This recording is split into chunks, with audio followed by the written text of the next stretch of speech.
ಎನ್ಸಿಎಬಿ ಟೈಮ್ಸ್ಗೆ ಸ್ವಾಗತ. ನಾನು ದರ್ಶನ್ ಹುಣಸೂರು. 78ನೇ ಸ್ವಾತಂತ್ರ್ಯ ದಿನಾಚರಣೆಯ ಹಿನ್ನೆಲೆಯಲ್ಲಿ ಧಾರವಾಡದ ಆರ್.ಎನ್. ಶೆಟ್ಟಿ ಮೈದಾನದಲ್ಲಿ ಉಸ್ತುವಾರಿ ಸಚಿವರಾದ ಸಂತೋಷ್ ಲಾಡ್ ಅವರಿಂದ ಧ್ವಜಾರೋಹಣ ನೆರವೇರಿಸಲಾಯಿತು.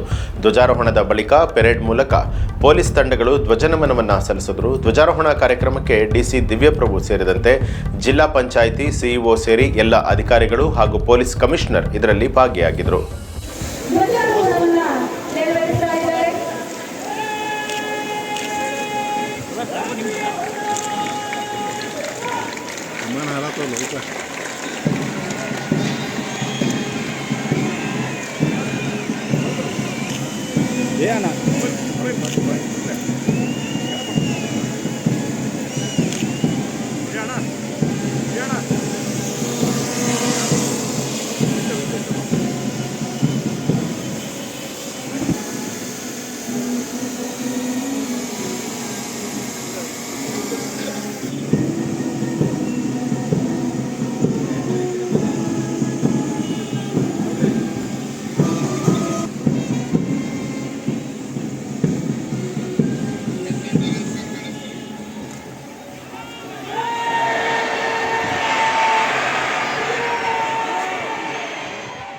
ಇದು ಈ ಹೊತ್ತಿನ ಪ್ರಮುಖ ಸುದ್ದಿ. ಮತ್ತಷ್ಟು ವಿಶೇಷ ಸುದ್ದಿಗಳಿಗಾಗಿ ನೋಡ್ತಾ ಇರಿ ಎನ್ಸಿಎಬಿ ಟೈಮ್ಸ್, ಅಪರಾಧ ಮುಕ್ತ ರಾಷ್ಟ್ರಕ್ಕಾಗಿ.